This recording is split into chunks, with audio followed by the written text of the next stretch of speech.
The season of softball comes down to this game for two teams, CBU and Fullerton, getting set to face off for the second time this season, but this one means the most. Winner will play again about 30 minutes after this game concludes. The loser going home.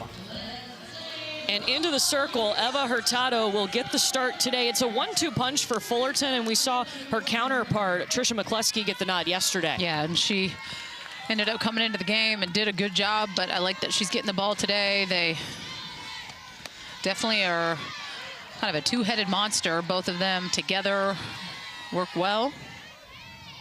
We'll take a look at the starting lineups brought to you by Capital One. And if I'm facing this starting lineup for CBU, man, I got a lot of feelings about it after seeing them put up 10 runs in one inning on UCLA yesterday. Yeah, you're definitely aware of the pop that they have. Macias, that DP spot, yard. That was something. That took the softball world by storm. I mean, the amount of people that were continuing to keep talking about that CBU fight and almost taking down the Bruins, it was crazy to call. And Malachy Russell-Millen will lead off against Hurtado. And you wonder, I want to see how these at-bats go, how this energy level is for CBU after, I mean, that's a devastating loss. Yeah, it doesn't feel good, but for some reason I feel like the leader of their ship in Brandon Telesco is really good at being able to kind of turn the page. He has just this inner belief in this program and these young ladies. Like, that's not stopping just because they weren't able to get a win yesterday.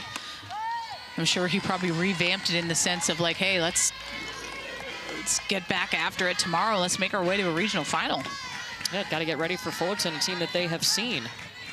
What's Hurtado got in her arsenal? Well, she mixes her pitches well. She can go up to down, and she's upped her velo over the last year, which I think has been the most impressive thing, has really got to work on it. Use the heavies, up the weight room game. And I think it comes down to trust at this point, right? Like, you're this far in the postseason. You got to make sure you are your biggest fan in games like this. Full count to Russell-Millen. Jammed up into the shortstop's glove of Sarah Perez.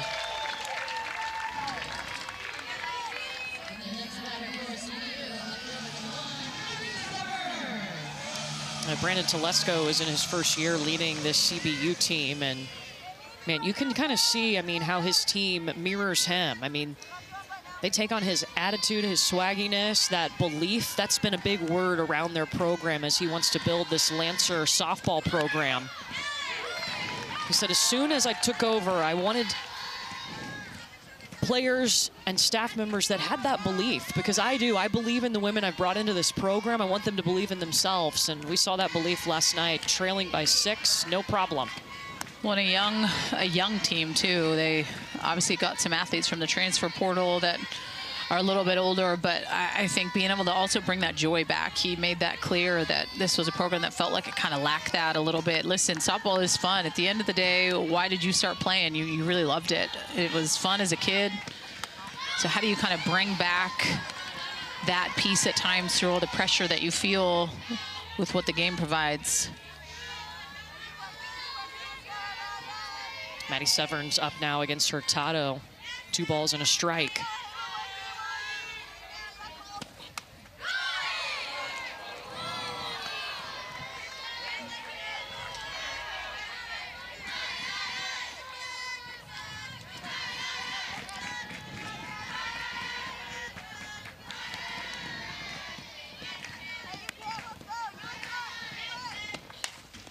Hard hopper to Colby McClinton at second. 2 down. Well, CBU is a program that moved up to Division I in 2019, and you talk about history, this 2026 season is going to be all over the record book.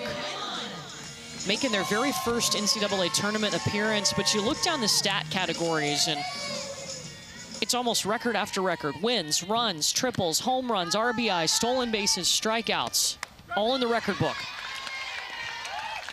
Yeah, he has definitely been able to come in and bring his staff and revamp this program, kind of give it a little bit of a facelift. And I love that the people that he's brought in are a little bit younger, just people that he trusts to help elevate this program. I know Haley Archer, he had got the opportunity to coach at Cal. She had pitched there. She's the pitching coach. I mean, she's 23 years old. That's young.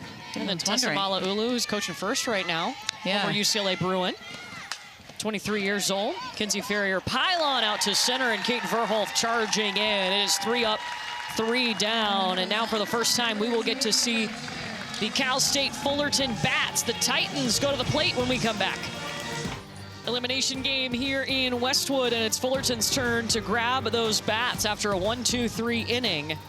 Into the circle for CBU, Miranda DeNava got the start yesterday. No surprise, we're going to see her today. Brandon Telesco has said we are going to use her as much as possible. Yeah, she is the ace of this staff. Great numbers. She's had a heck of a year, and I mean, sometimes you can't get her out of the game. She wants the ball all the time. She is that tough as nails pitcher, and lives a little bit more with that rise ball up in the zone. Has 43% of the time she's throwing that pitch. She has that drop a little bit, but more side to side with the screw at 30%, and then that curveball at 20, and occasionally you'll sprinkle in the change. And right at the top of this Cal State Fullerton lineup, brought to you by Capital One, is Sarah Perez, who, Danielle, has a 20-game hit streak after yesterday. Yeah, she's spectacular. I mean, I just love what she brings to the table, that confidence, getting to sit down and talk with her. She was the Big West Field Player of the Year. It's her second full season as the starting shortstop. Played some there as a freshman, but it was kind of an interesting rotation. She would come in late in games as they move the infield around. And I think she's really had to learn, too, just at times coming in. It's a tough game, right? Not carrying at-bats into on-field stuff and not carrying on-field stuff into at-bats, because you do play a game of failure. There's going to be times where you get yourself out or things happen. And Coach Gina Oaks said, like, that's where she's seen the most growth in her, is kind of understanding that, like, she is going to fail. She's come over and come through on the other side of that, and that's been the most impressive thing. And she's done it to the tune of a .460 batting average. Yeah. There's Gina Oaks Garcia in her second season at head coach at her alma mater. Was a two-way player when she was a Titan. And sometimes these are the trickiest hitters to go after, the ones that slap, that move around a lot in the box, but also can drop that bunt, that have a little bit of power as well.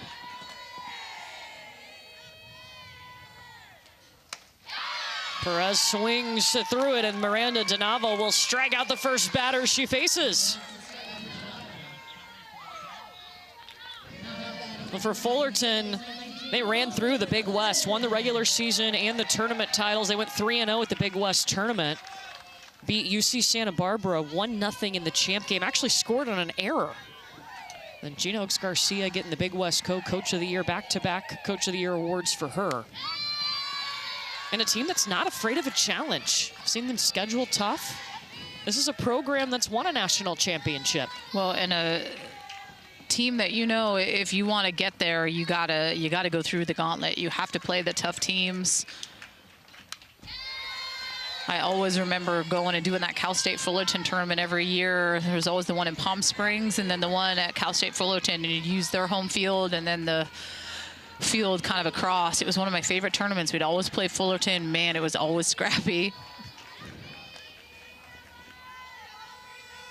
Colby McClinton at the plate now against DeNava.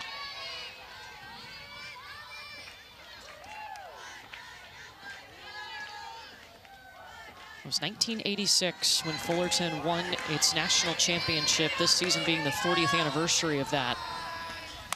McClinton fouls it off. And that last pitch from DeNava, that's that money pitch for her. That's that rise ball that she's throwing over 40% of the time. Great spin on it. I've seen her throw her changeup a little bit so far in this game.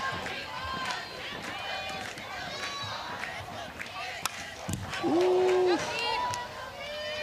Heads up Alexia Lopez over there on deck. Yeah, that's not very nice.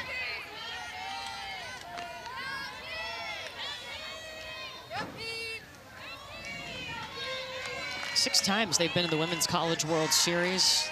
Been to this tournament 33 times now. And just been a program that's kind of taken control of the Big West. Now, this is interesting. CBU is going to join the Big West next year, so a little conference preview right here. Yes.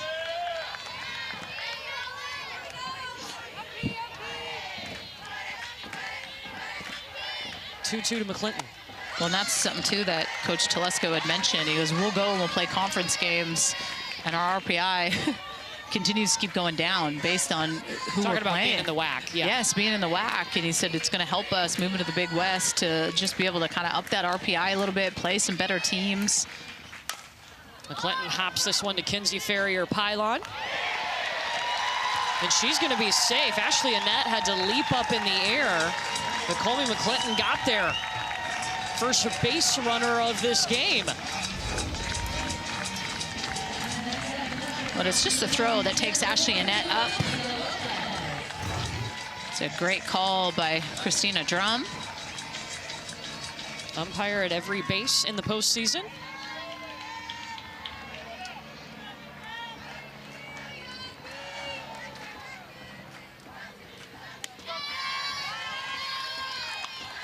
After McClinton works that 8-pitch at bat, it brings us to the catcher, Alexia Lopez. Went 1 for 3 yesterday against South Carolina. She's had a hit now in 6 of her last 7 games. Ooh.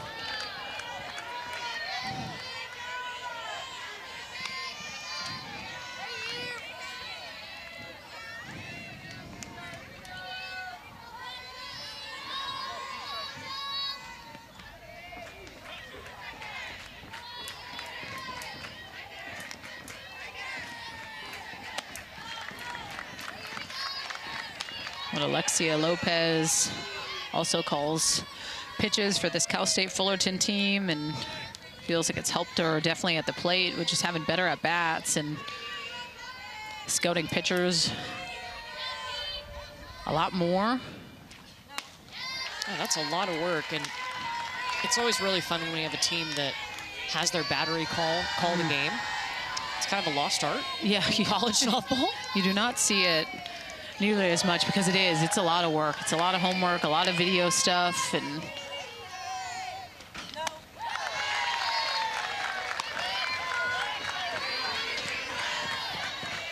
especially when the amount of information that hitters have now. Ugh, way too much. Sometimes information is a good thing, and sometimes too much information is a bad thing, right? Everyone's completely different with what they like. Alexia Lopez towards right. And Stevie Robinson gets tripped up in right field. Coming around to score is Fullerton. McClinton comes home. And Stevie Robinson is trying to walk this off in right field. Something just not right when she got tripped up. Well, and off the bat of Lopez, I mean, this is a hot shot quickly to right, and you see Robinson kind of goes down. I'm not sure if a cleat got caught up, but some action on the base pass here for Fullerton, and Colby McClinton makes her way. She scores on the RBI double.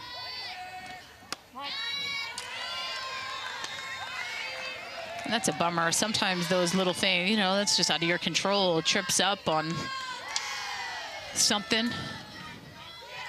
Now to Ava Arce, the first baseman, with another runner in scoring position.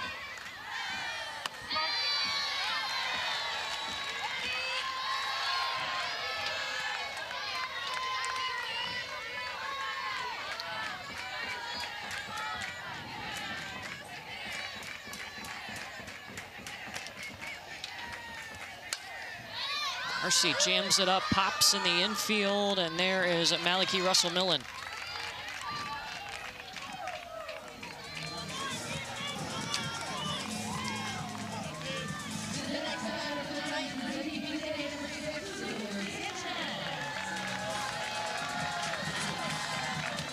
And Lulu Sanchez, this next hitter. Last night she was feeling a 2 for 3 with an RBI. Transfer from CSUN.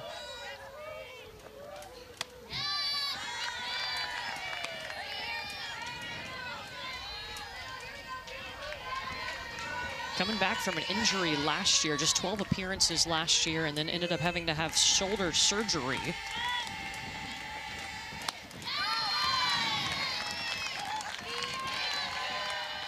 And the thing about that rise ball from Donava is that it's not wicked fast. I mean, that's a 60-mile-an-hour rise ball. It almost kind of gives me this like float feel to it, but she's a little frustrated with something with the mound. She instantly called time to Madrigal behind the plate and looked like she was trying to fix something there.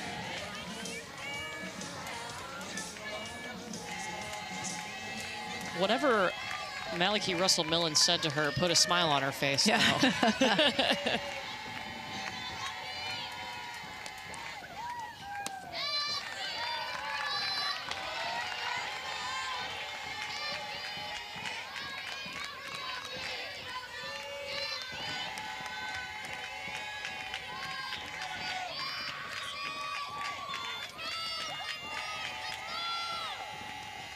Lulu Sanchez, foul ball.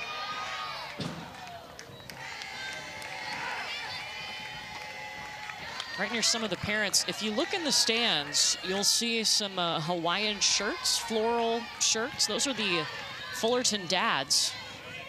Can't miss them. I love it. All on the same page. Sanchez lifting this just to the warning track, and Robison is there. Ooh, it was looking good.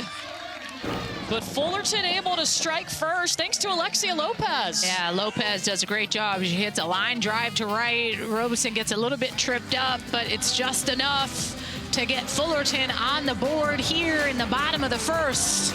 They're up 1-0. She's our captain. She's a clear-cut leader of this team. Ashley Annette is the perfect leader. She's constantly worrying about other people, and she shows up with 110% effort every day. My mentality when I step in the box is do damage. I try to hit the ball hard every time. The school is just amazing, and I wouldn't have changed it. Ashley Annette is the first baseman for the CBU Lancers, and she is on deck. She'll be up second in this inning, and you loved hearing her teammates talk about her and what she means as one of the seniors in this very young CBU program. She's been that first base starter the last 2 seasons, and somebody that they really look up to. Especially, I mean, you wear that captain proudly because there's a lot that goes into doing that. It's being able to keep everybody on the same page, sometimes having some hard conversations. Yeah, so pretty special. Just made a big impact on this team, and just kind of, I mean, you can't say enough about this CBU program and where they're at in their first postseason tournament ever. It's pretty incredible. Michaela Medellin past the glove of Sarah Cosillos.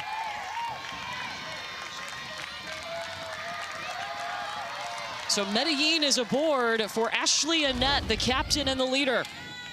I almost felt like she jumped a little bit too soon. That'll be a hit. Thought if she waited a little bit longer, she might have had some better hops to get up to it, but a solid hit, of course. Taking away credit of that. Annette comes in on a 6-game hit streak now. Can she help out Medellin? It's Medellin at first, representing that tying run.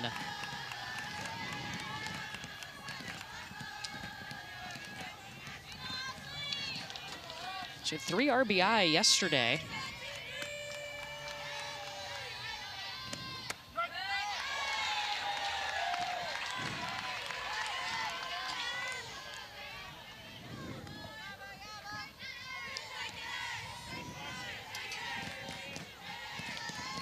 Eva Hurtado is ahead quickly, 0-2.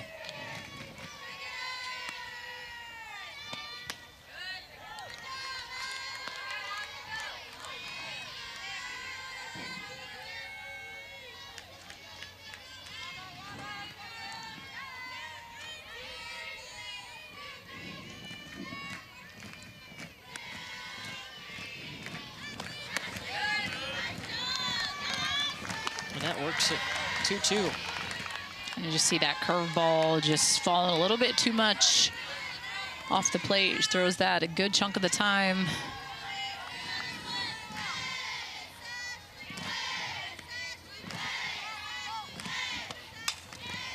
Rolls it to Sarah Perez. Fullerton looking for two. The throw pulls the first baseman, Ava Arce, off, but they will get Medellin going to second.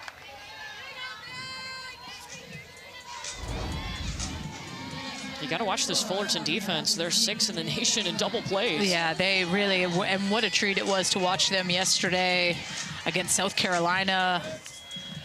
I just felt like they made all the plays, like the quick, fast, knew where to go at all times, especially game 1 of a regional, a little bit more pressure. I love to see it. They caught South Carolina sleeping a couple different times as well, but trying to roll a double play. And Fullerton's got the 2nd best fielding percentage in program history.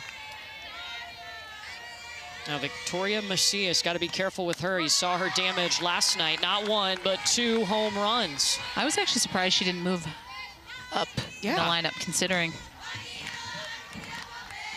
All of her home runs, all 8 of them, have come since April 3rd. She was just saving them. Yeah.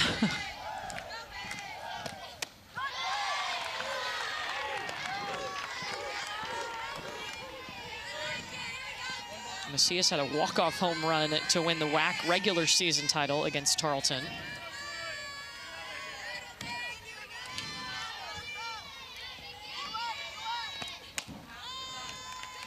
And those are the pitches that are just waste, right? Like wasteful pitches that you want to throw something a little bit more competitive, especially at those 0-2, 1-2 counts. You don't want to throw anything, obviously, too close, but something maybe you'll get a little bit more body movement on a hitter.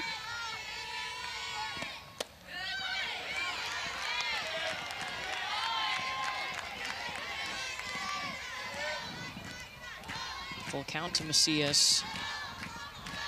She's got a net at first.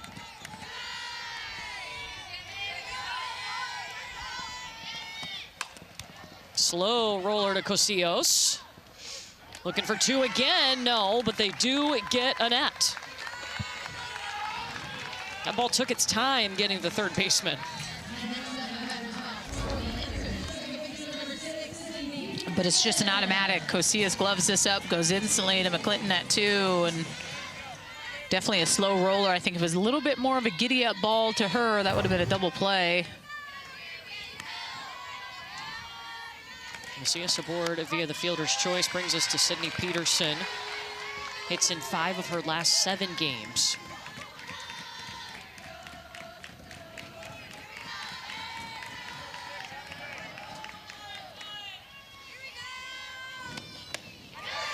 Did she go? Yes, she did go.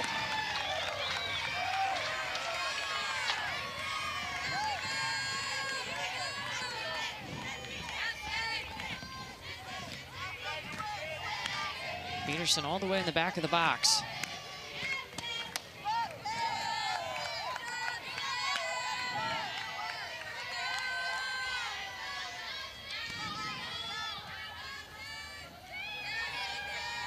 Started her career at LSU before becoming a Lancer.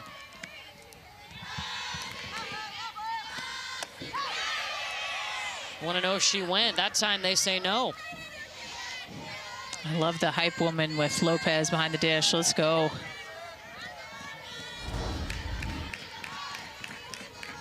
And definitely pretty close, but Sydney Peterson got underneath that ball. Get out! Her 2nd home run of the regional.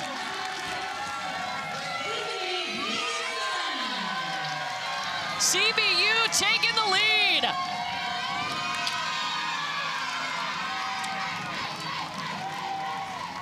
Just her 3rd home run of the season. 2 out of the 3 coming this weekend in this regional, and could not be more clutch at this time. Go down and get some. Pulls it out of this ballpark in a hot minute. Almost just that feel right off the bat. You know it. Her teammate loves it. Macias crossing home plate first. Hey, don't let the Lancers get hot, man. If you need some more information, go watch the game last night. Just a casual 10 spot in the 5th inning. I thought that our game was the craziest until I took note of that Texas Tech where they put up 8 with 2 outs. Well, our game was the craziest yesterday. But just an 8 spot with 2 outs, it's fine. It's Texas fine. Tech. Normal day. Yeah. Stevie Robinson here.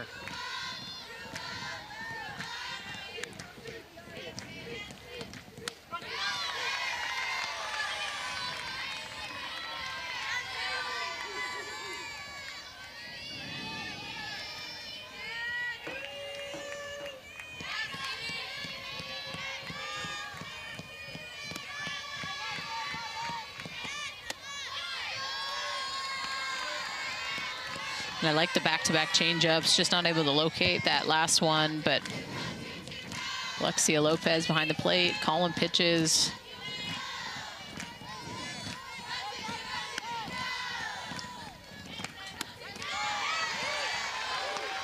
That swing makes it a full count for Robinson.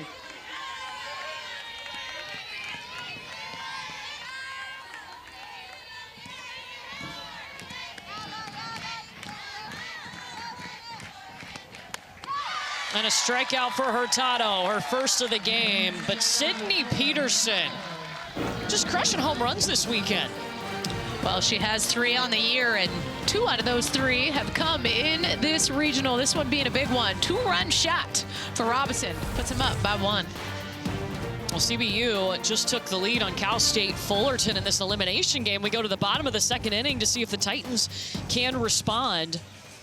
And their head coach knows what it's like to be a player in this program. She was a former Titan herself. Gina Oaks-Garcia was a 2-way player for the Titans, and she shared the coolest memory with us. She said, I promise this actually happened. I was on the field as a player, 18 to 22 years old, and I remember thinking, knowing I wanted to be a coach, I remember thinking, how cool would it be to come back and be the head coach of this program? And that's happened. Yes, it sure has. I almost feel like it should be mandatory at programs where alumni take over. I just think culturally and just all those that kind of come before you. Maggie Polovich liked that first pitch. Maddie Severn still hunting for it, and it's a 2-bagger for Polovich. Fullerton's got the tying run in scoring position. Well, and a really good response, right? Last inning, obviously the 2-run home run. So to be able to step up, swing early in a count, pull a pitch right down the line, couldn't be more perfect for where it went for her to leg out that double. Puts that tying run right over there at 2nd. That's her 2nd hit of the tournament. It'll be her 5th double of the season. Now the 3rd baseman, Sarah Cosilla, showing bunt, scooped up by Russell Millen.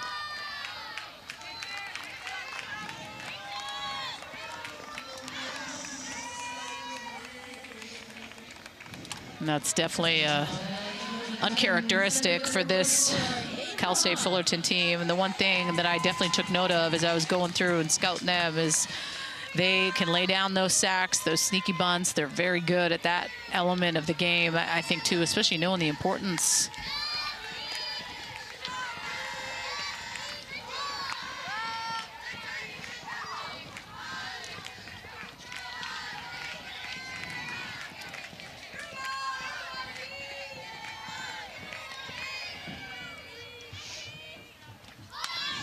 There goes Verhoff with a bunt. I don't know why she's still at 2nd base. Yeah. And you can see Coach Oaks-Garcia kind of looking at her with her hands up in the air, too. Like, what are you doing over there? She did. She really was just had her hands up. What are you doing? An opportunity missed there to move Polovich to 3rd. Well, look at how far off she is. Sophia Newcomb is a new one to the lineup today, playing in left field. In that 9 spot. 222 average.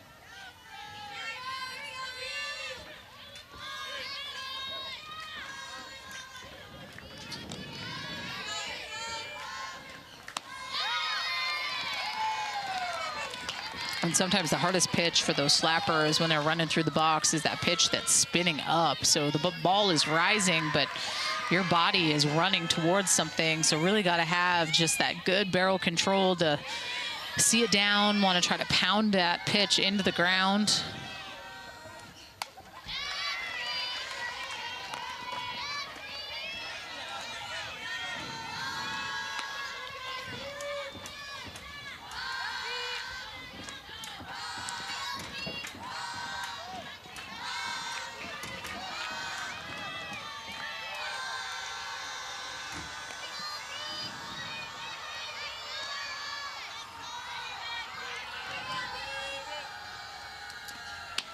It's a good hold.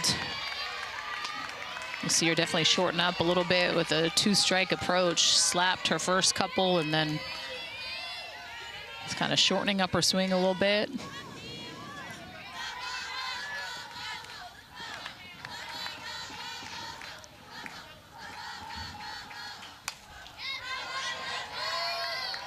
Newcomb pops that one in the stands.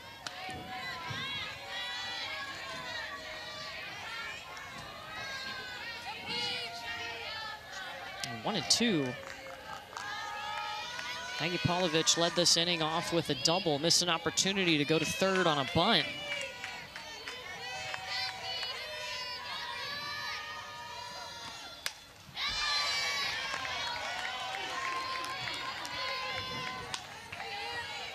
And so Via Newcomb seeing it, the Sonoma State transfer.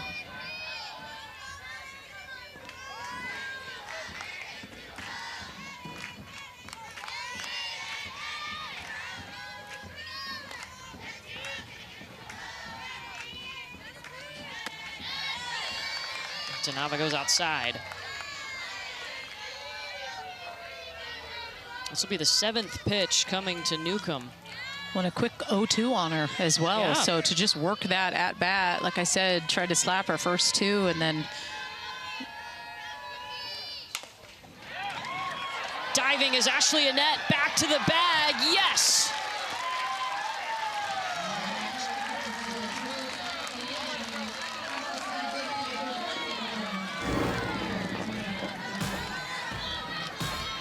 And Ashley Annette laying it all out on the line. You love to see it. You love the hustle. You respect the speed, but she got her.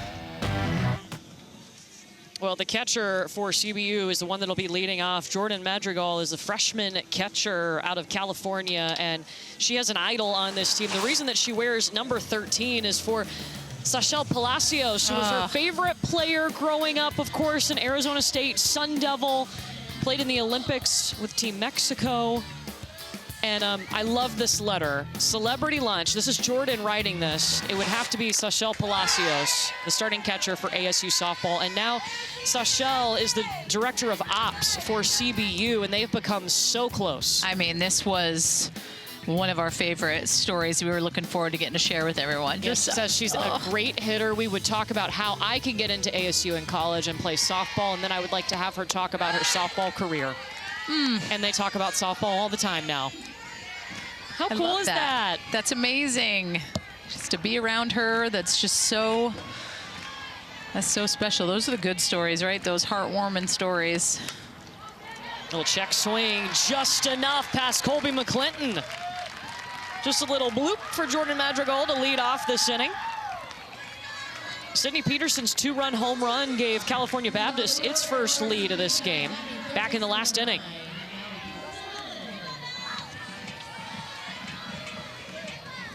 Madrigal, someone who has battled concussions earlier in the season and then was in competition with Brooklyn Bassett for that starting catching spot, and she has won it.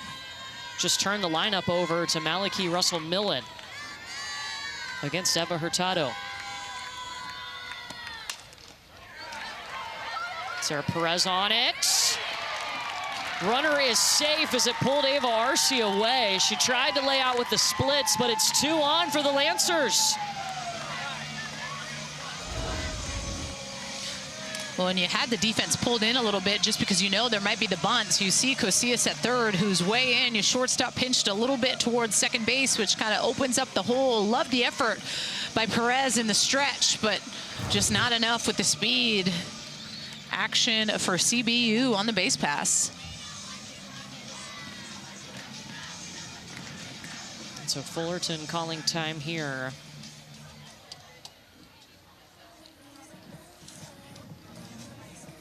As you've seen what can happen when the Lancers get hot, they pass the bat really well. Back-to-back singles to start this inning.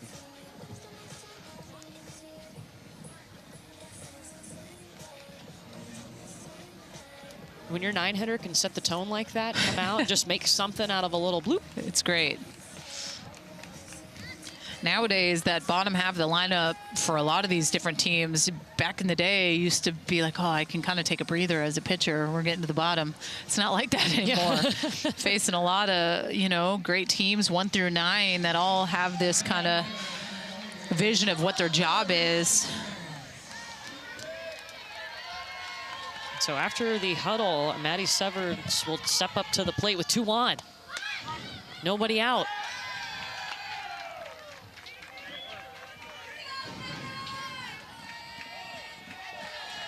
When you face CBU, too, I mean, their head coach has an offensive, a hitting background, and he told us, look, might do some crazy things. Keep you on your toes. Severns laying down the bunt, going to third. And she double pumped. Magical and still retire. Could get her at 3. Listen, Cal State Fullerton's defense, I'm here for it. I love what they did yesterday with South Carolina. And I love this. Look at the defense in. RC goes right to it. She double pumps and still is able to make a cannon throw right over there, out by a mile. Kenzie Ferrier-Pylon now with a runner on first and second. And you could tell Coach Telesco is frustrated, kind of slammed his hands together. Listen, when the defense is pulling in on you and you know you're bunting, you kind of at times got to manipulate the bunt a little bit just so you're not playing victim to just being able to get that lead out, right? Great defenses find ways to do that, and you saw that with Cal State Fullerton getting that lead out. Ferrier-Pylon now will try to extend her 10-game hit streak. Hitting .402, trying to set a new single-season program record. Newcomb backing up, got it. Runners hold. A nice job by Newcomb to drop step on that. That got off the bat pretty quick. And back getting past to by far the most competitive Lancer on this team, Medellin. And Michaela Medellin, the center fielder, started the second inning off with a single.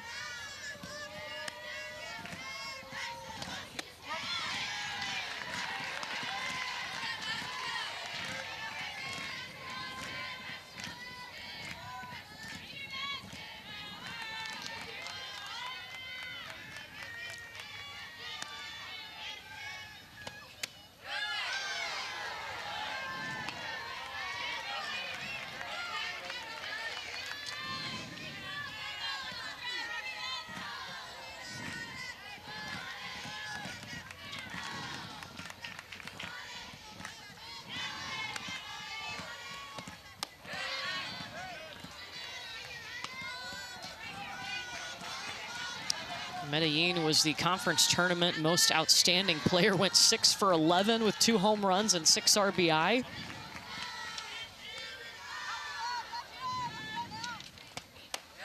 And started her career at Long Beach State, but told us before the regional that, I mean, she has grown so much in the game of softball and as a person in this 1 year at CBU.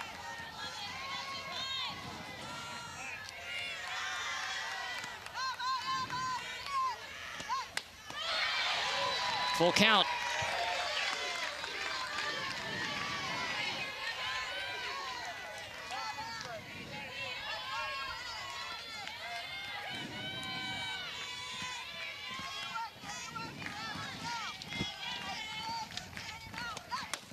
Great job. Strikeout for Hurtado, number 2.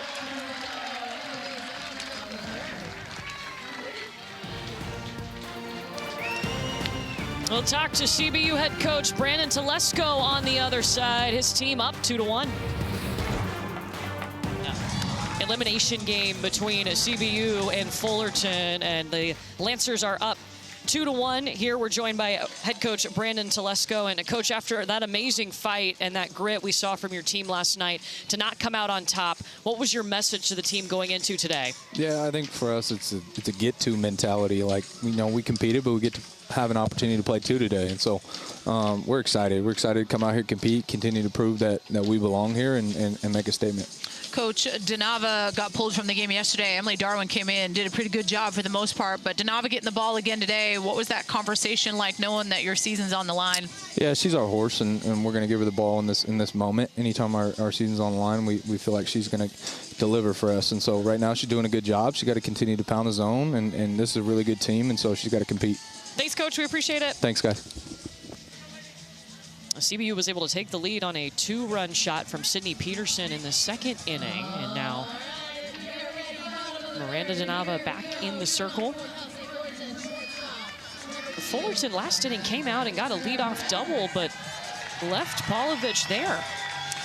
Yeah, it just kind of seemed like a little bit of a missed opportunity for them with how well they are able to manufacture runs, use the bunt to their advantage. You can say the same thing about CBU that I said about Cal State Fullerton, with them manufacturing runs, going back old school, making sure that they know how to get that bunt down, advance the runners.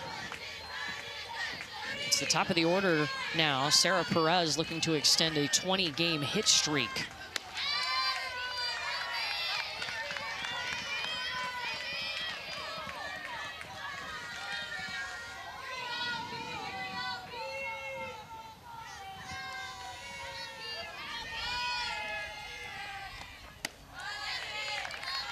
You hear teammates talk about her, you hear a coach talk about her, and they say Sarah Perez is a clutch player.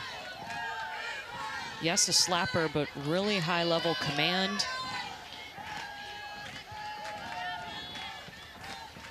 I think one thing that stood out to me, she said, was this year she's really just learned to have fun. Her junior year, the other two were about learning how to deal with the failure piece, but her junior year, it's like really having fun with it, because it's crazy how quickly the 4 years does go. You need to be where your feet are at and enjoy definitely all the life lessons, the lessons you learn in the game, but if you're not having fun with it, sometimes it feels way too much like work.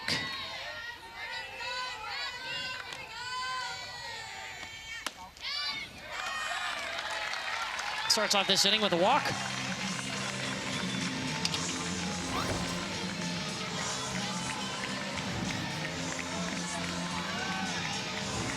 So the tying run is on for Fullerton with Colby McClinton up, who singled on an 8-pitch at bat in the first inning.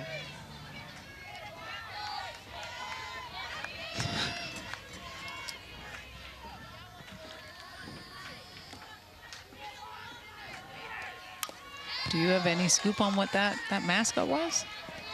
Usually you're pretty quick to. I missed it. It was like a look. I thought it was a little monkey. Oh. I know we always ask them, but they never mentioned that. They did not. No. I don't know what that is. We'll have to get It's to the bottom great. of it.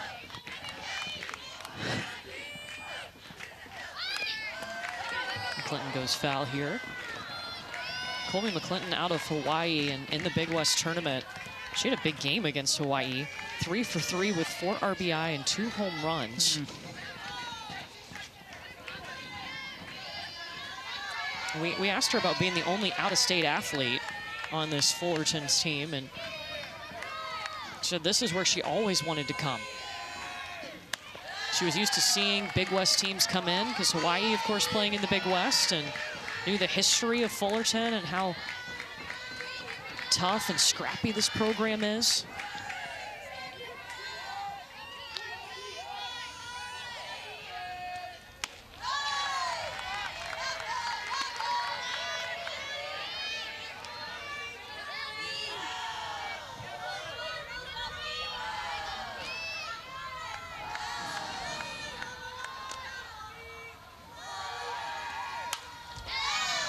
She's had big moments in this tournament before. Her first career Grand Slam was against Mississippi State in the 2024 Stanford Regional.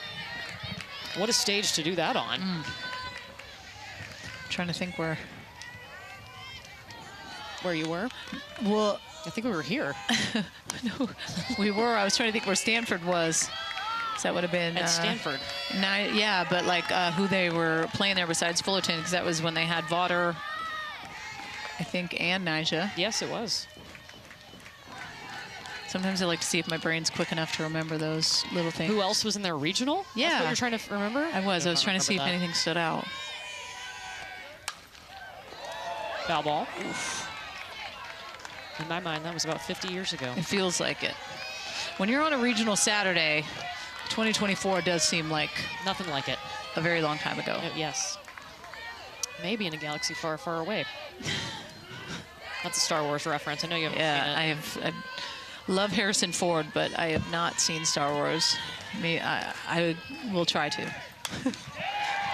McClinton, a shot, bouncing it off the wall, speeding around to second.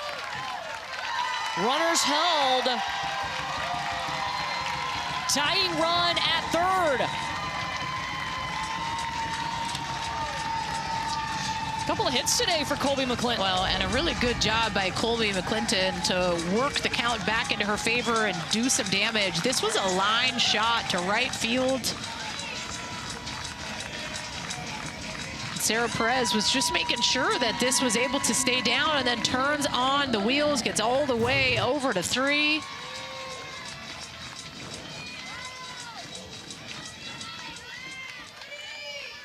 It's a team-leading 14th double of the season, and now Alexia Lopez, who had an RBI double in the first, is up. Tying run at third, go-ahead run at second. I just had the vibe that this was going to be how this game was for both of these two teams, based on yesterday and how close those games were and the fight. I mean, these are two teams you don't want to face in a regional. No. Scary. Yeah, I mean, offensively dangerous, and there's just this incredible belief that they have in one another and just their own abilities, and that's what makes it dangerous. Alexia Lopez skies it in the infield. Russell Millen got it.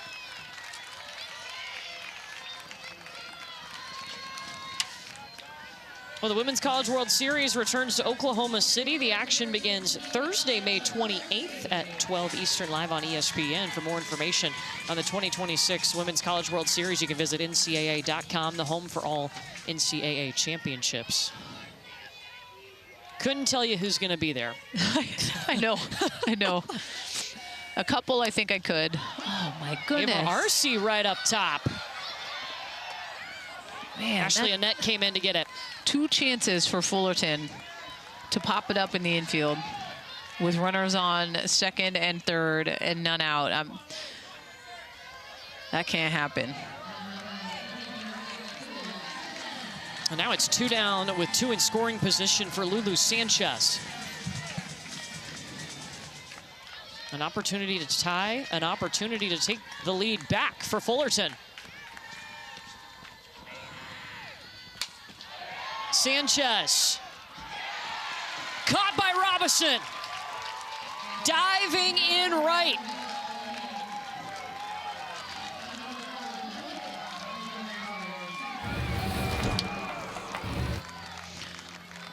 Well, Robin, a couple runs up on the board here for Cal State Fullerton, laying it all out there, coming up with the clutch catch. Close game in this elimination game. Let's take you back to the first inning, and that's when Fullerton jumped out to a lead. Alexia Lopez with an RBI double to score Colby McClinton. And then you had Sydney Peterson stepped up big with the CBU squad with the big 2-run shot that put him up 1. Her second home run of the regional. And Fullerton just had an opportunity. They had the tying run on third, the go-ahead run on second, could not bring them home. But these two teams who we talked about at the beginning of this game, eerily similar. That trend continuing, but the 4 left on base right now for Fullerton. Those 2 in the last inning were critical. Yeah, though, I mean, when you have a runner on second and third with none outs, you cannot pop it up in the infield twice in a row. You have to find a way to use the ground. I think that's obviously a moment they wish they could get back. Ashley Annette back up, reached on a fielder's choice in the second.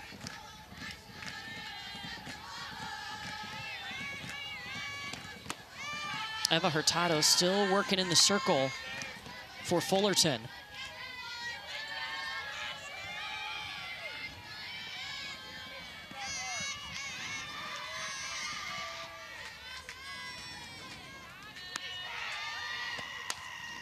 Annette foul. You know, Eva Hurtado knew the importance of keeping this pitching staff close together. So in the offseason, she organized a trip to New York for the pitchers and Alexia Lopez, who calls the pitches behind the plate. And her and Trisha McCluskey both raved about how much that trip they bonded, got them ready for the season. And I love that she took the initiative to do that and make sure she was closer to her teammates. I would have loved a trip to New York around Christmas time with the pitchers and catchers. I mean, that was, hearing that from, it was actually Coach Oaks Garcia who told us, so we asked the athletes about it. They're like, how'd you hear about that? And we know all. We know more than you guys think, but definitely a moment to bond. And you can say the same thing with Trisha McCluskey, and Coach Oaks said she's just kind of like the mama to all of them. She'll set up little like dates where she'll go with, you know, matcha dates. She'll go with them individually and get to know them and help them out. Annette towards the gap, Verhoff scooting over.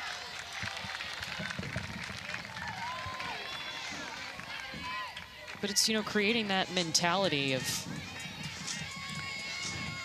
us as pitchers working together as a unit, because it's not one arm that you can ride all the way to Oklahoma City anymore. Yeah, it used to be.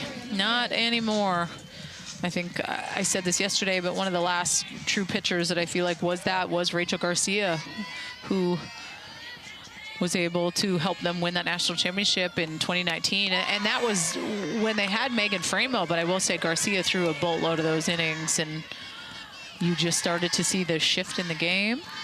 I mean, we saw Nyjah try to do it last year and got them to the Champ Series. Victoria Macias up right now. Yeah, that's a good point. I mean, she got him there. She was close. I do think it would have been different if she could have intentionally walked Reese Atwood in that moment. We were up on set. That was, because I think they would have won that game. Things I think about. It wasn't even me. Doesn't keep me up at night, but I do think about it.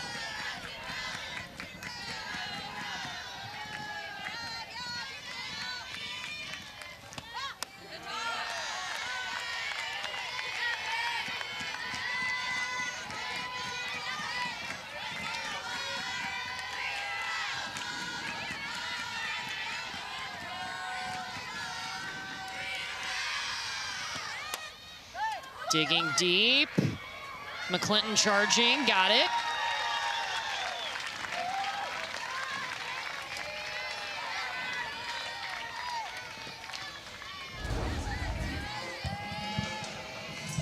And a really nice play by McClinton to get over there, do the little flip over to first base.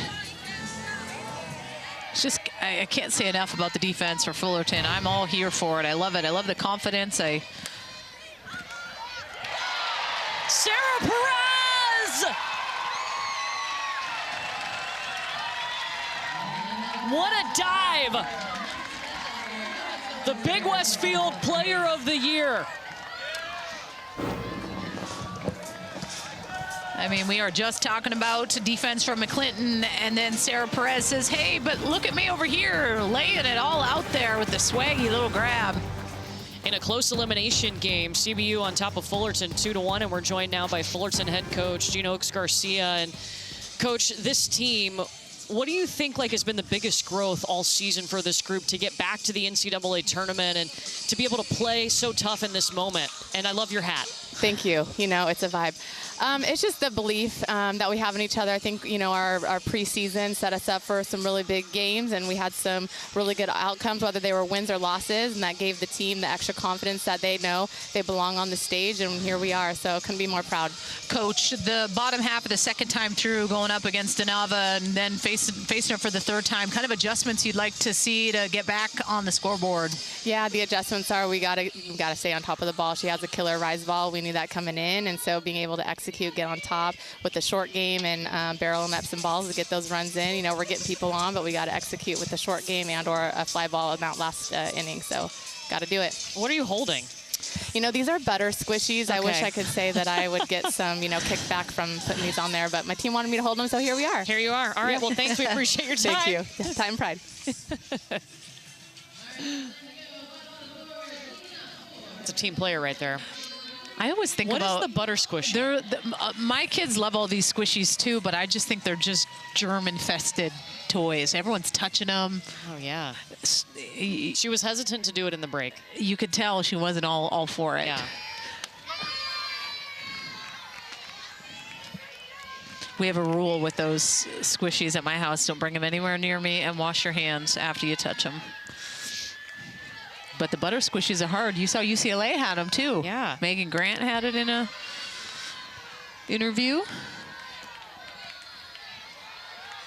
Maggie Palovich leading off, led off the second with a double, but got stuck there. And here's that bottom of the order, 5 through 9, Danielle, that you were asking about. 1 for 5.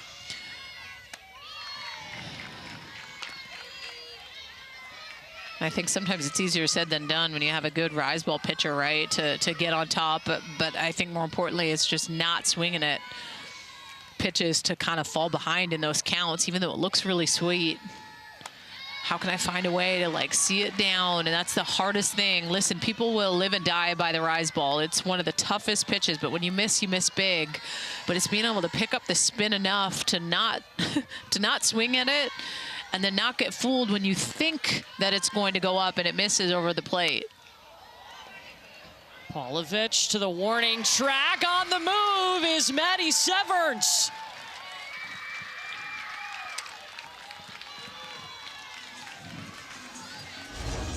Hey, we've seen some good grabs here. Defense has been at a premium. We've been very fortunate. Defense wins championships. Palovich, it's a good turn on this. This is a liner out to left. Good defensive play by Severns. And Sarah Cosillos now.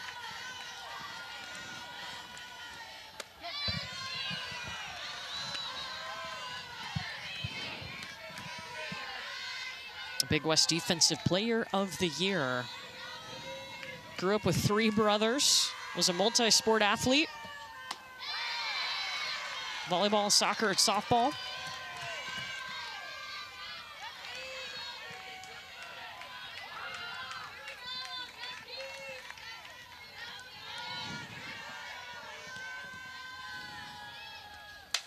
Cosillos up the middle. They called her a clutch hitter. They'll take that. Setting it up for Kate Verhoff. And this is a really good piece of hitting. Listen, this is 0-2 and in the other batter's box. She just pokes it right back up the middle. You got to tip your cap as a pitcher. I wouldn't want to throw it any more off the plate because that would be a pitch I wouldn't expect a hitter to go and get. So I'd tip my cap in a moment like that.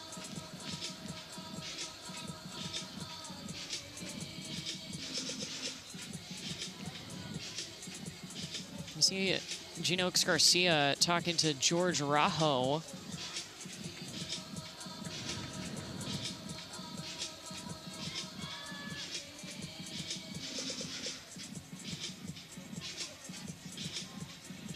George Rajo, the Team Mexico head coach.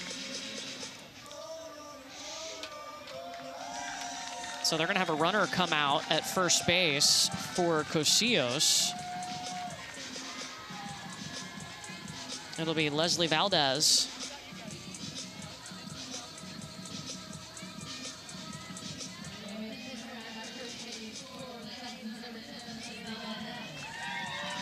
And it's Kate Verhoff's turn at the plate. Last inning, Fullerton had the tying run and the go-ahead run in scoring position and left them there. With none outs. It was 2 pop-ups in the infield, back-to-back. It just crushed them. I can't help but think of Verhoff's at bat yesterday. Just split the gap out in the outfield against South Carolina. It was big. It got him on the board. You could just feel that momentum for Fullerton. Yeah, allowed them to strike first. They took the first lead of that game. Good. 3 lead changes, 3 ties in that game. Yeah, this was Verhoff yesterday. Just so good.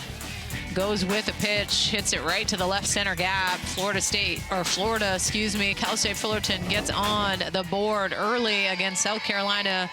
Feels like it's been a long day. We've watched Florida State, you have UCF on, all the Floridas. Is Florida here? Florida's not here. Florida actually was the first game of the day that started at 7 a.m. against Georgia Tech, and they beat them 8-0. Yeah. Yes. You're wondering. Might as well have been last week. Yeah. Verhoff. Ferrier pylon. It just feels like a similar situation. Her job is to get the ball on the ground, and was popping it up a couple different times, these hitters.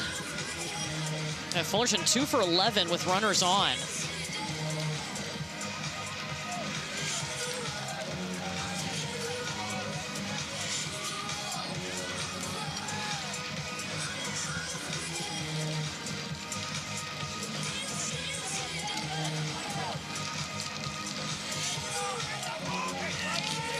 So Fullerton's going to use a pinch hitter here,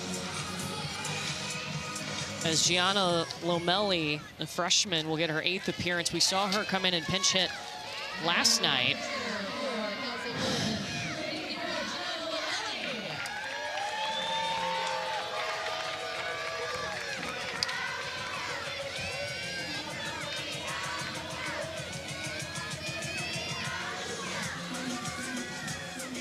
Lomelli 1 for 6 on the season.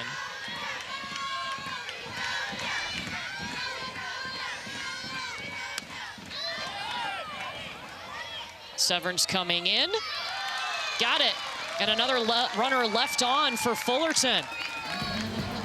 CBU protecting its lead, and now they will try to add to it. 8-9-1 and due up for the Lancers.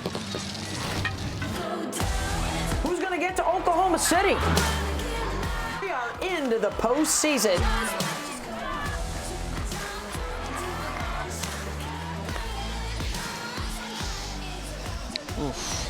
Mayhem is upon us, and it continues all weekend long on our ESPN family of networks. In fact, we've got you covered all the way through the Women's College World Series in Oklahoma City. Earlier today, we saw UCLA take down South Carolina. They're right on into the regional final. Bruins just need to win one time tomorrow. Their opponent, well, we're trying to determine that. Winner of this game will have to play again about 30 minutes after this game concludes in a second elimination game. Loser is going home. In the top of the 5th we go with CBU looking to add to that lead. And Stevie Robinson up first against Eva Hurtado. And sometimes I feel like the winner of this game has all that momentum going into that night game. We've seen that the last couple times we've been at the UCLA Regional. We saw it with Virginia Tech, yes, who ended up losing that night game. We saw it with Arizona State last year. Mind you, Kenzie Brown was not as healthy as she is this year, but similar story. There's just this different, you know, you got 30 minutes in between games, but you lose that game one. For instance, South Carolina loses to UCLA, and then you go home and chill. Well, these two teams are playing. You're coming off a win. You go right into it. It's definitely something to be said about that. Yeah, we do know South Carolina's plan was to go back to the hotel. Robinson, Paulovich underneath. And the Gamecocks have made their way back to Easton Stadium. Yeah, now you just play the waiting game. Oh, it's one of their goldfish. Yeah, short-term memory. Yep.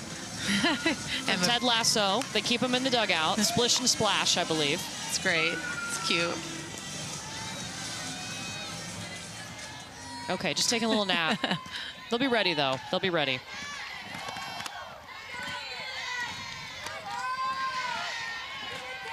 And Jordan Madrigal with a little blooper in the 3rd inning. Little single.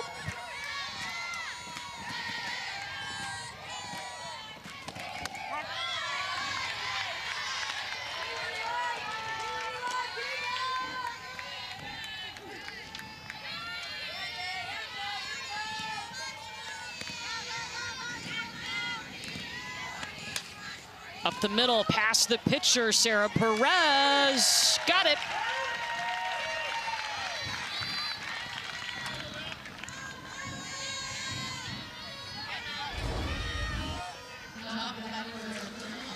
I think this is what Cal State Fullerton needs, is somewhat of a quick inning. It's actually good that it didn't hit Hurtado's glove at all, which allowed for Perez, who's so quick at short, to get over, make the play. 2 quick outs. Top of the order for the 3rd time, Maliki Russell-Millen. And her story is really interesting this summer. She went and reinvented her swing on her own, didn't work with these coaching staffs, but went to a hitting coach in San Diego who's a baseball hitting coach and just worked on body positioning.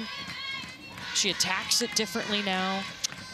Able to understand how she's feeling in her swing. And the feel and repeat, I think, is the most important thing, right? To be able to repeat something and do that constantly can be the hardest thing with hitting. That's what makes hitting one of the hardest things to do, right? And you're trying to hit something that's moving in all different ways. Have to be very sound. And Pavlovich, more action in right. And Fullerton, another chance to play catch up. 1, 2, and 3 coming up for the Titans. Don't miss a minute of the action from the NCAA Softball Regionals. We'll take you to the best live action on the 7 Innings Live show on the ESPN app. You can see every game and every big moment on the road to the Women's College World Series only on the ESPN networks. Courtney Lau and Danielle Laurie with you from Westwood. We've seen UCLA make its way into the regional final, and now one of these teams is trying to get a win so they can turn around and play another elimination game. CBU grabbed the lead in the 2nd on a 2-run home run, and Fullerton has had opportunities to come back. Haven't seen it through just yet. It'll be the top of the order for the 3rd time with Sarah Perez. well, it kind of feels like now is the time for Cal State Fullerton with their 3rd ups of the game. See if they can adjust to Donava in the circle, who's been doing a really good job keeping them at bay. Some great upspin. I think she's almost at times forced Cal State Fullerton to hit the ball up in the air a couple different times. That's hurt them in the infield. And Sarah Perez trying to extend a hitting streak that spans 20 games. That in jeopardy right now. She's behind 0-2.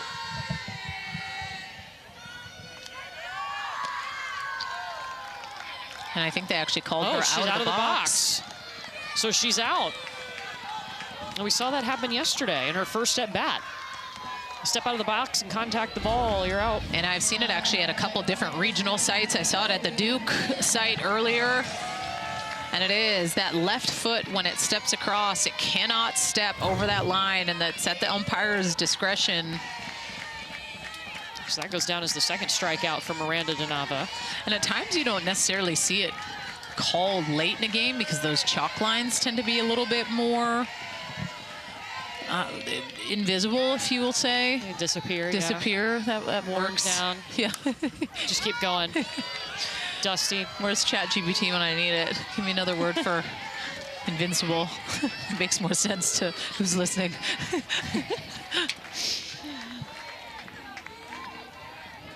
But yeah, still see a little bit of those lines. And when they did reinstate that rule where they were going to do it, you saw it a lot more. Slappers had to make some changes. Hops in center, Colby McClinton. She's gotten on 3 times tonight, 3 hits. She's been so good. Really has. Just absolutely squaring up the ball. Big smiles. 2 singles and a double for Colby.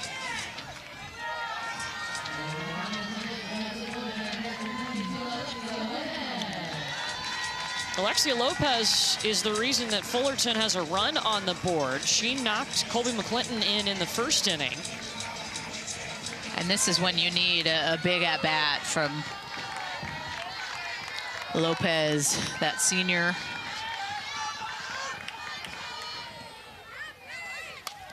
Oh, check swing, and back to DeNava, goes to second, and the throw goes down into the dirt. Kinsey Ferrier pylon tried to go down and get it. Both runners good.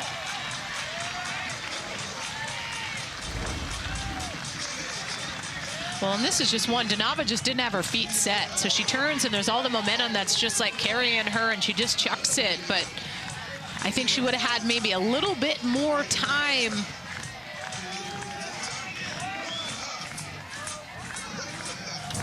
I don't think that's the best go. I got to go over to 1 at that point. I'm looking for outs. I know if I get an out at 1, that puts 2 up on the board, and I trust my stuff enough. Now you see CBU in a little bit of a pickle.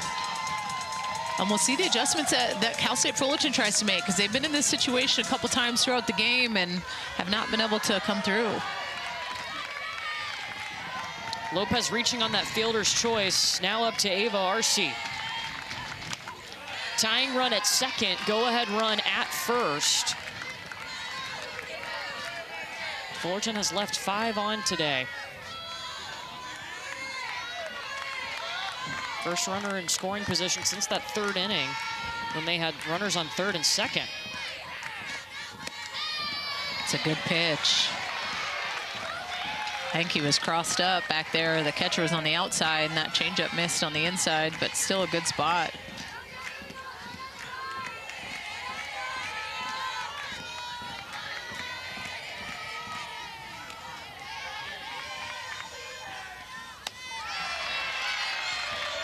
Oof.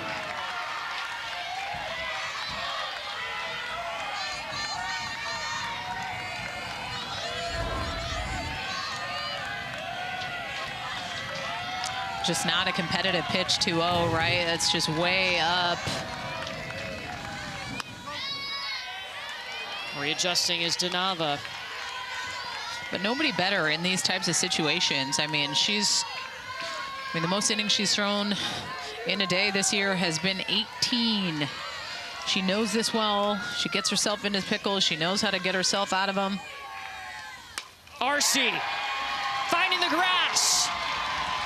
Runner coming home to tie it up.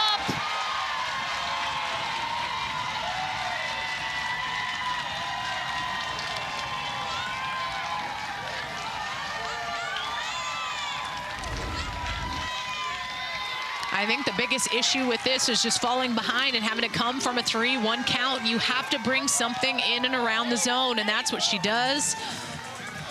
Ava Arce, nobody better in this situation to be able to step up big to tie up this ball game. Momentum feels like it's shifting a little bit, and you see the pitching coach for CBU, Haley Archer, making her way out to go and have a conversation with DeNava. And Ava Arce with that swing, she is now in the career top 10 in Fullerton and RBI. Now as that hits in 8 of their last 9 games. DeNava, a little high five to Coach Archer.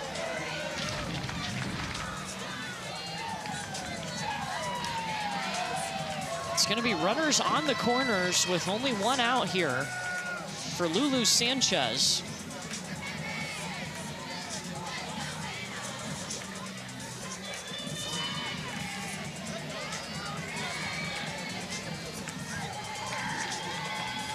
And a runner at third base coming in for Fullerton. That'll be Jenica Silvas. We saw her in the starting lineup yesterday.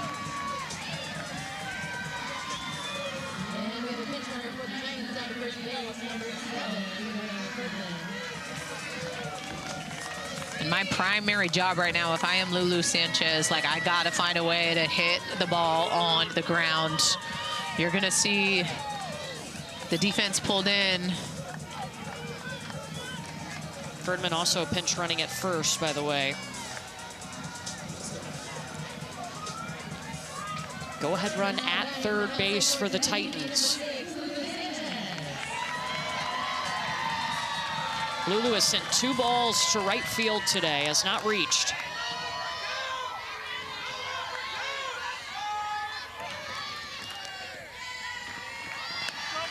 Runner going immediately. 2 in a scoring position.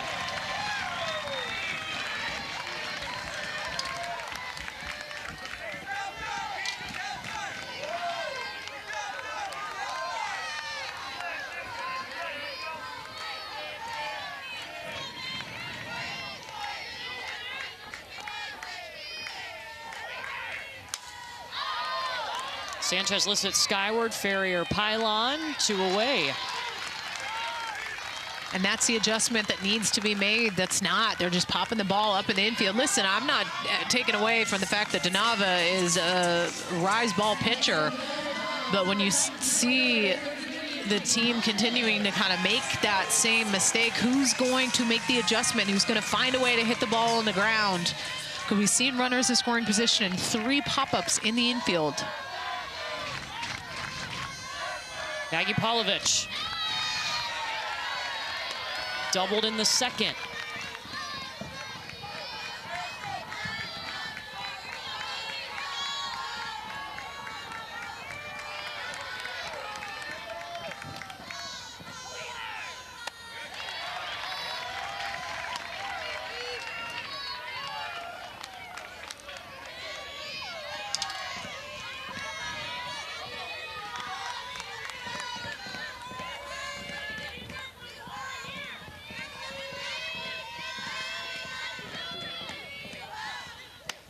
It's a great spot.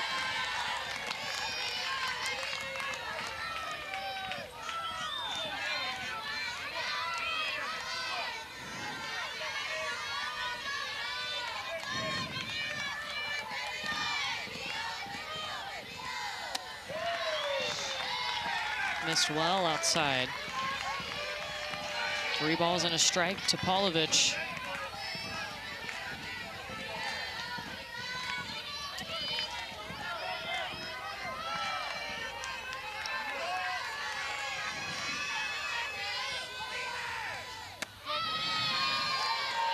Donava catching back up. I'm going to go right back to that spot. Really good pitch, tough to hit on the inner half.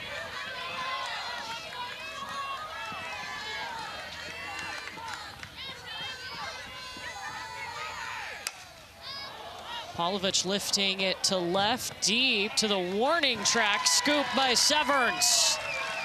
Another pressure situation. 2 left on, but Ava Arce does tie this ball game up. Well, and Colby McClinton, all the wheels, understands her speed, knows she's a tying run. She gets in there. We're going to the 6th inning in this Cal State Fullerton California Baptist game. Winner of this game is going to turn around and face South Carolina coming up next. We got to figure out who's going to Sunday. The winner of that 2nd elimination game will go on to face UCLA. UCLA will need to win 1 time tomorrow. Their opponent will have to win twice. South Carolina is back at the ball field, finishing up watching this game. A game that Cal State Fullerton just tied thanks to Ava Arce with an RBI single. CBU up with the bats, and Maddie Severns, who just made the catch out in left, goes foul on the bunt. And it kind of seems like the right time here for CBU with 3rd time through the lineup. Starting off with Severns in that 2-hole. See the adjustments that they try to make here on Eva.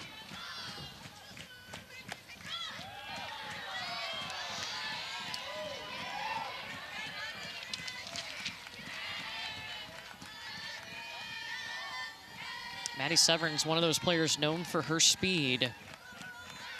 32 stolen bases on the year. Once she gets on, she's going.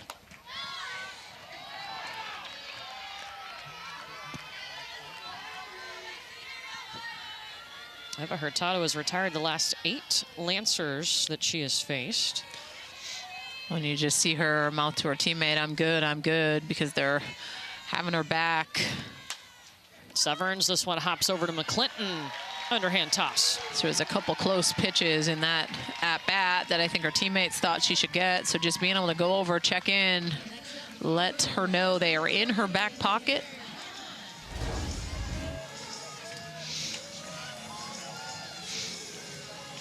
And just making the right plays. This quick little flip.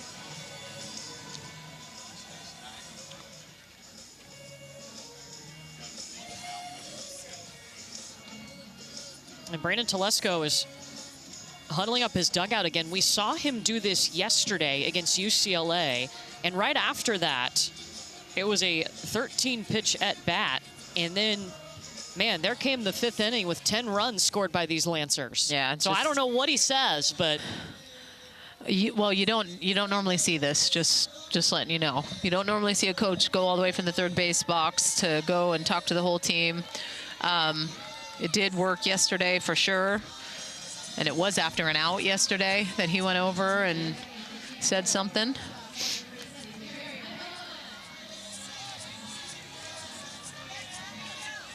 Kinsey Ferrier-Pylon, the shortstop now. 10-game hit streak in jeopardy.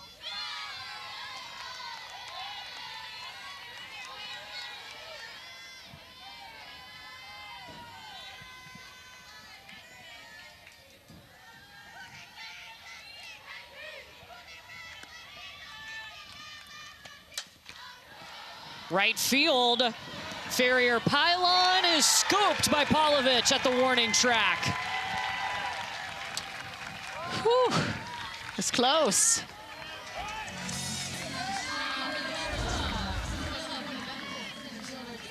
Man, I thought off the bat, maybe.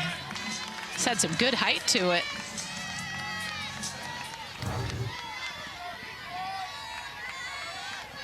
Michaela Medellin steps up now.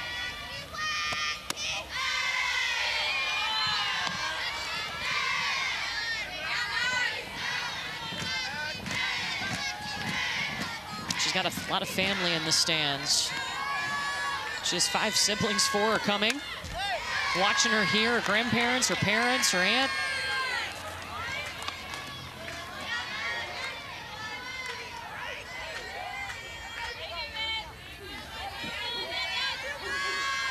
And an important piece in the transfer portal for Brandon Telesco to get to help build this CBU program. So they had to have some older, experienced veterans.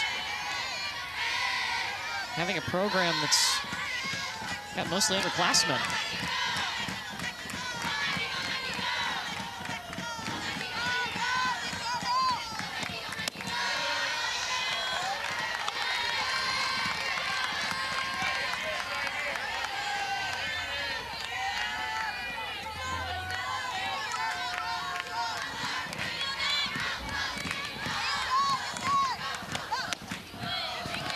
And she will take that walk.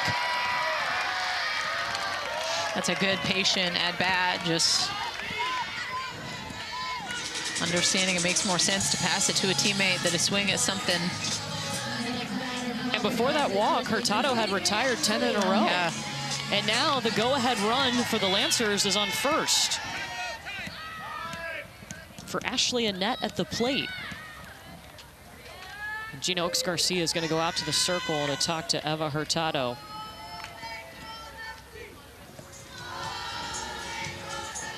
While Alexia Lopez is the one calling pitches behind the plate, Oaks-Garcia works very closely and has been the pitch caller in the past.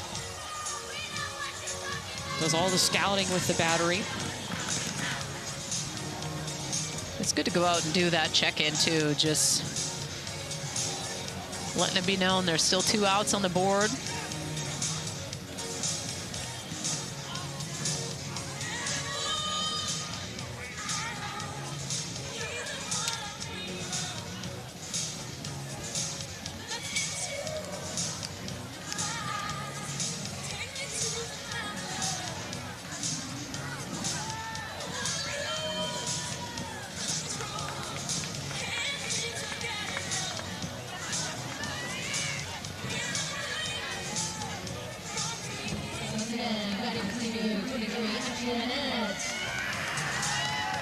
Ashley Annette with the go-ahead run at first against Eva Hurtado.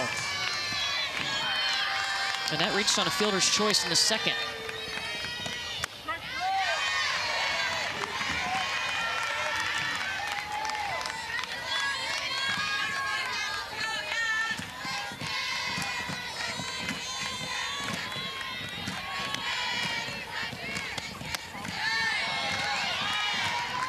Close.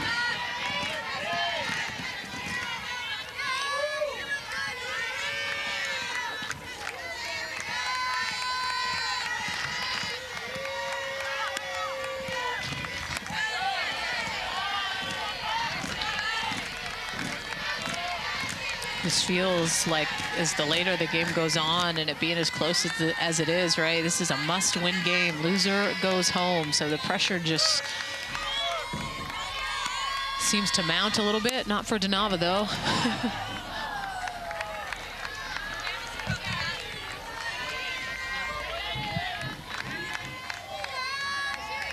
It's a 2-2 now, Hurtado to Annette.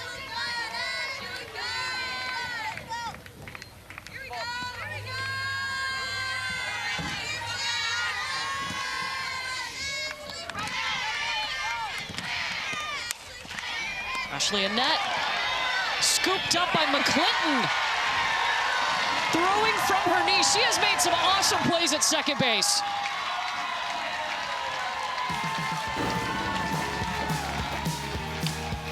Wow, this is incredible. McClinton just laying it all out, pinch toward the base.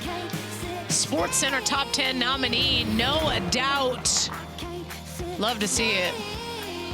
Back here in Westwood, going to the bottom of the 6th inning. We got a tie ball game in this elimination game.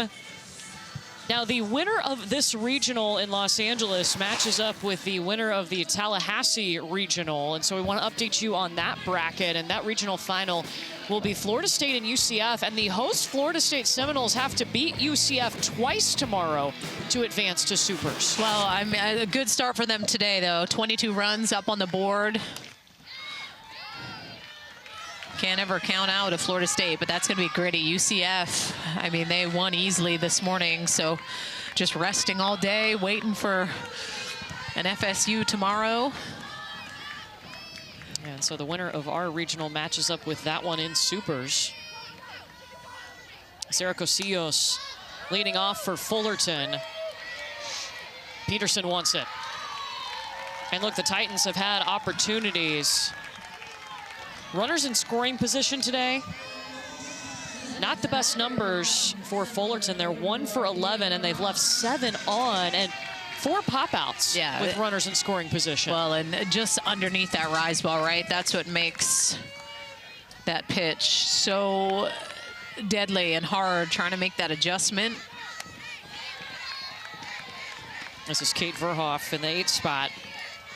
But that's also what makes Donava so good, right? Last inning, I just think she had the one count where she had fallen behind and gave up that big base hit to score McClinton, but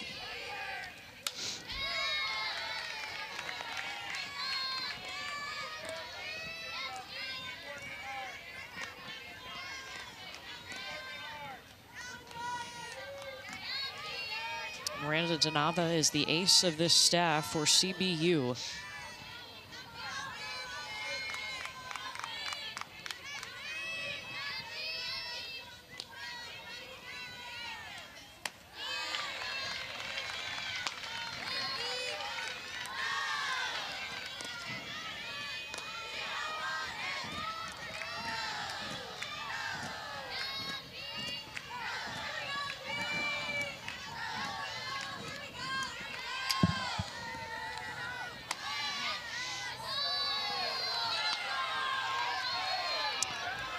I don't know about that. Donava going on her 100th pitch here.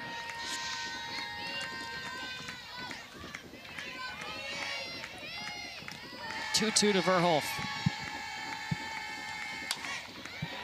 Verhoff lifts it to left center where Medellin is waiting.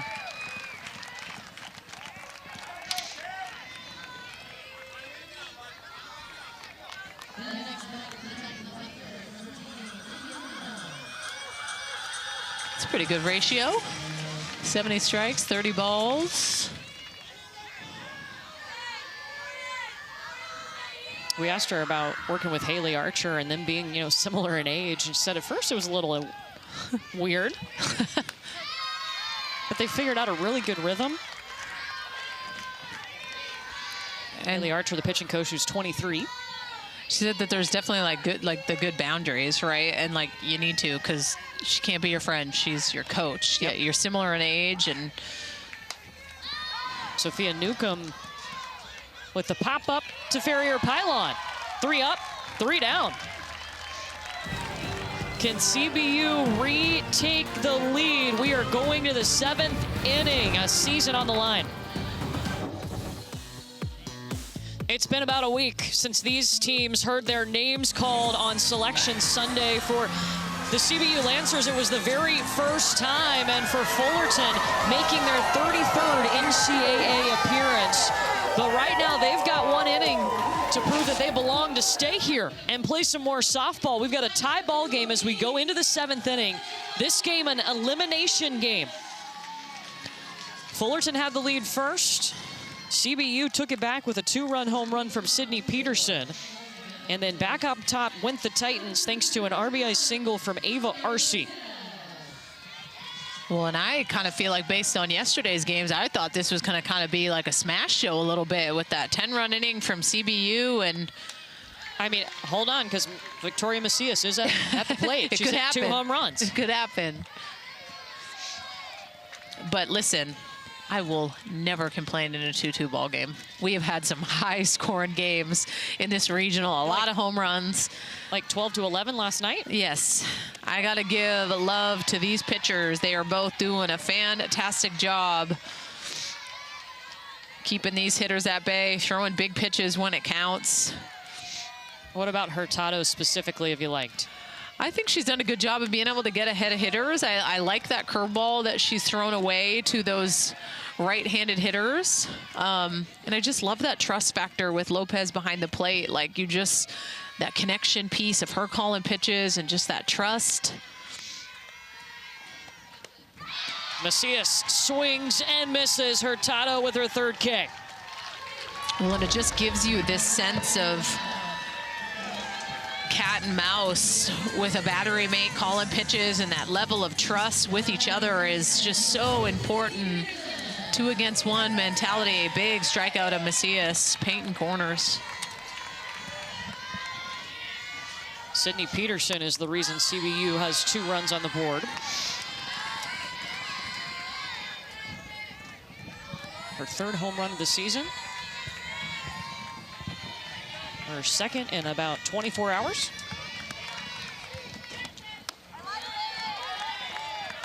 The LSU transfer going yard in this park. Yeah, this was back in the 1st.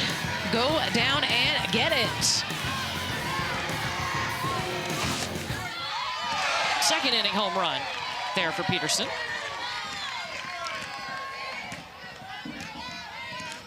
Battled injuries through her time at LSU, but helped the Tigers make a super in 2024.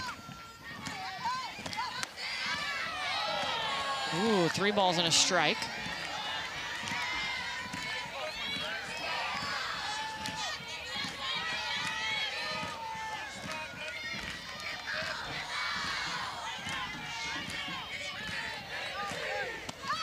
Good pitch at that count to boot for her 100th of the day. Let's go. Sneaky change.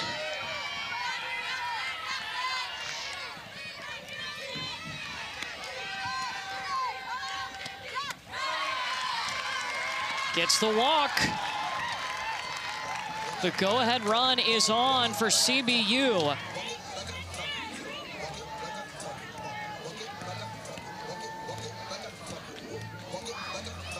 And Kimberly Westover is going to pinch hit here. 15th appearance of the season. She's got some pop, though. Home run, 8 RBI.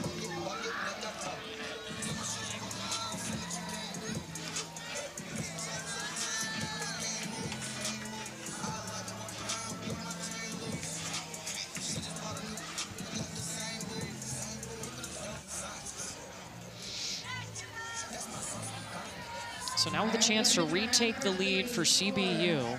Westover coming to the plate in a pinch hitter situation. Sydney Peterson just walked.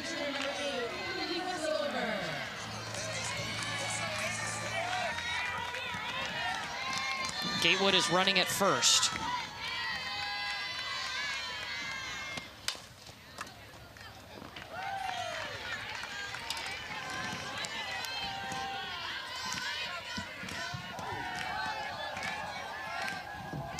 Well, this is a Lancer squad that you saw yesterday come up clutch in that 5th inning, a ton of runs. But when we asked Telesco about it, he said this is a group that is okay and unfazed, behind in counts. In foul territory, drops. So good at being able to battle, and there's just this belief that they're going to have a tough at-bat, belief in themselves. It's kind of the one thing about this program that's been the difference maker. That's how they set the tone from day one, their very first meeting. They had to talk about winning conference and making the NCAA tournament, and they got it done. Westover slow roller to Gocios, going to second to get that lead runner. Go ahead run now, still at first.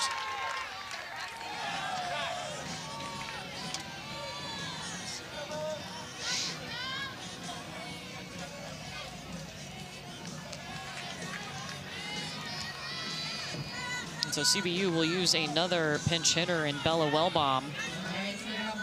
Her 19th appearance, she's 4 for 14.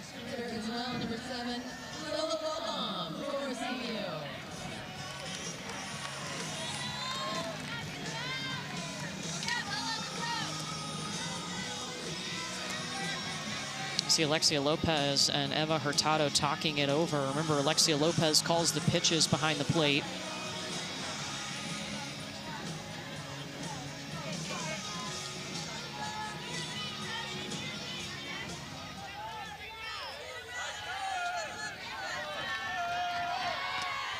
Two down, go ahead run at first for Wellbaum, the pinch hitter.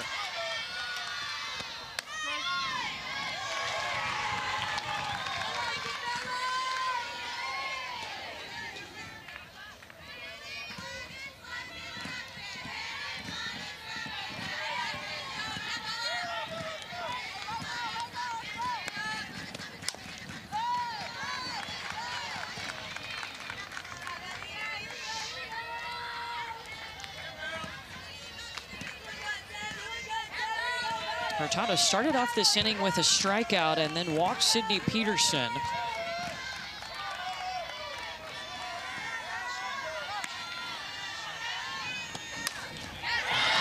Just over the head of Perez.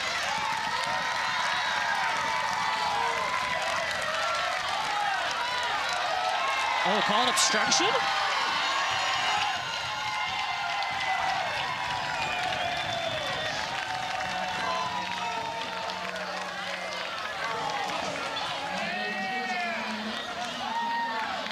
Or interference. Did the runner interfere with that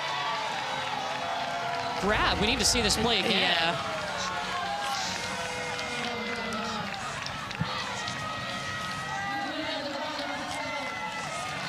Well, and the second base umpire had his hand up from the jump. I'm wondering if there was contact or is he calling her out of the box? I'm going to say out of the box. Let's look out of the box here. Yes, she is. That's what he's calling. Yes. So that ends that inning. And now Fullerton a chance to walk this thing off as we go to the bottom of the 7th.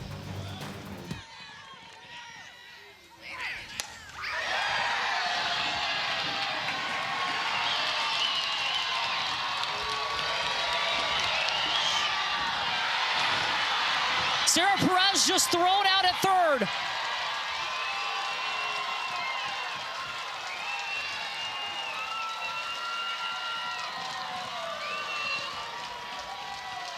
Wow.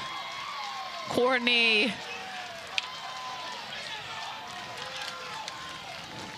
She took the first pitch she saw and sent it all the way back to center and then tried to take 3.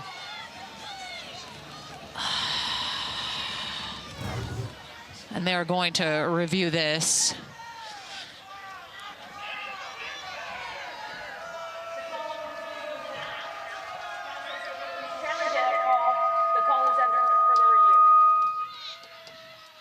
The call on the field out. All right, let's take a look at that play. I know we were coming back from commercial break when this happened. A heck of a stroke, holy moly. And the thing is, look where the outfielders are. There was such a shift that it got right to the wall. Listen, I don't push it. I don't push it in this situation. I don't see why. You're at second base with none outs. I don't think the play is going to be overturned. I love the aggressiveness, don't get me wrong, but we are in the bottom of an inning with the season on the line. I stay at second and put my teammates in that position to score me. That's my judgment behind it. This will probably be the angle. I don't think there's enough to overturn it. I think the call is going to stand. Yeah, the call on the field was that the runner was out on the field.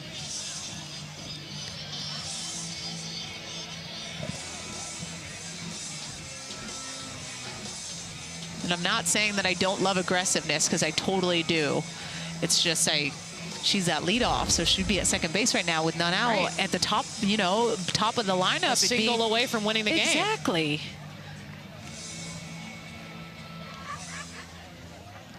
I just don't know if I see enough in that to where her foot were to touch and see a glove tagging a leg.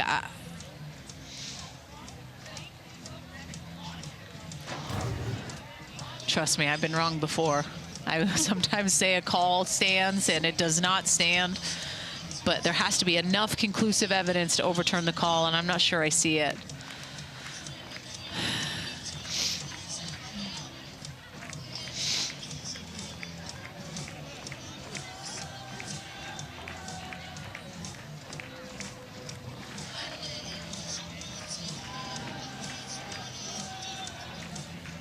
She hit it perfectly, exactly where the defense wasn't. Yes. They were just all shifted in completely different spots in the outfield. She hit it right to the warning track.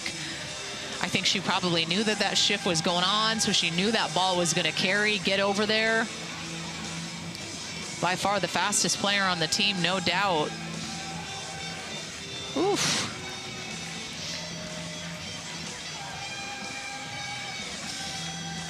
Must be harder for them to make a decision with the time that it's taking.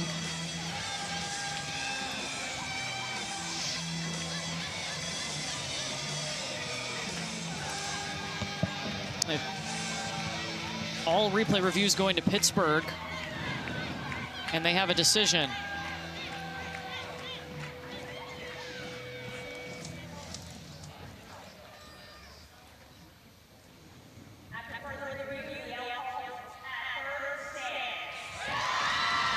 So they didn't see enough to confirm it, but they will stick with the call on the field, and that was she was out at third. Wow.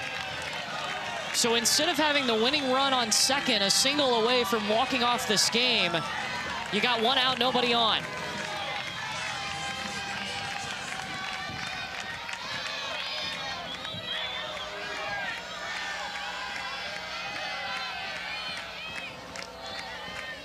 Colby McClinton. Well, and especially with a Colby McClinton up. Runner at second, yes, and her up with the day that she's been able to have. I mean, she has thrived today. 3 for 3. And also, she's helped this team walk off before.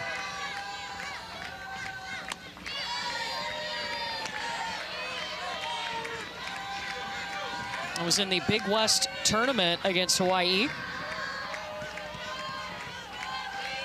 last weekend.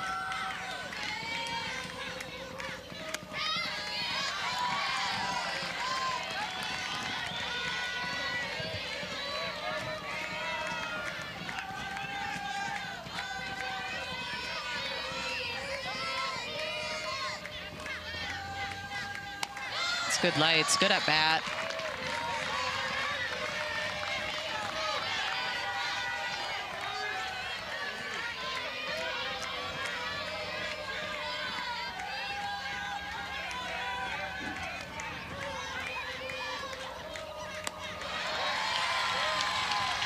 Solid AB. She will take her base. And now the winning run at first base for Alexia Lopez. Well, not getting over anxious at the plate, too, with the pressure of this in the last inning. She's just being patient, knowing that that ball is carrying up, works that walk, passes the bat to Alexia Lopez, who had an RBI double in the first inning and also reached on a fielder's choice in the 5th.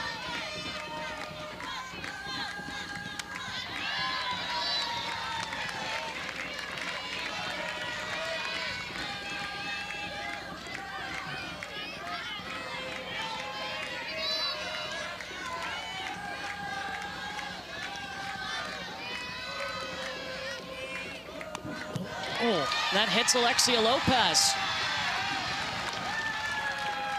A walk and a hit by pitch have 2 on, and the winning run is in scoring position. Fullerton's got to right the ship here because today they have not been good with runners in scoring position. Yeah, being able to make that adjustment. Ava Arce, last at bat with that single, and an opportunity here to walk it off.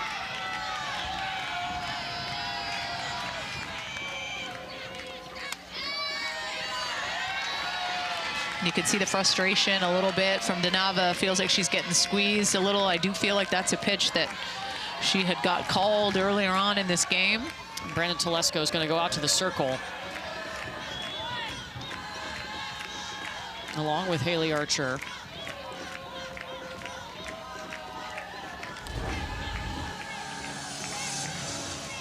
And I mean, the pitcher in me wants this always. I'm going to go with, he probably thought that was a little bit too up, but it's a high leverage, pressure-filled moment here for this CBU defense with the game on the line. These are the do-or-die moments. This is when you got to be able to step up, play defense. Love the heart of the season on the line type of feel. And on the flip side, for Fullerton, you start off this inning with, on the very first pitch, Sarah Perez knocks a deep one to the wall, tries to take third, going for the triple, and gets thrown out at third. And then you get the gift of 2 free passes, a walk and a hit by a pitch, to put the winning run on second for Ava Arce, who already has an RBI in this game.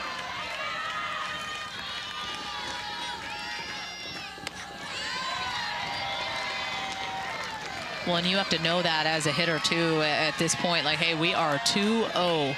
She has to bring something in and around my wheelhouse. I don't want to swing at anything too far out.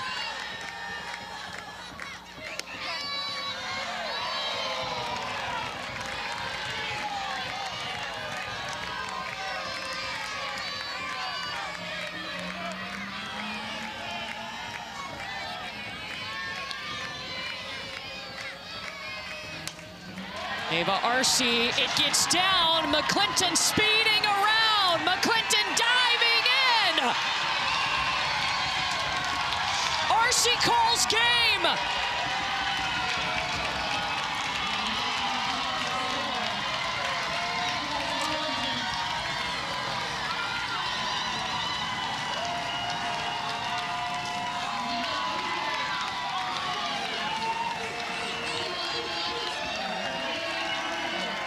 Cal State Fullerton will play again.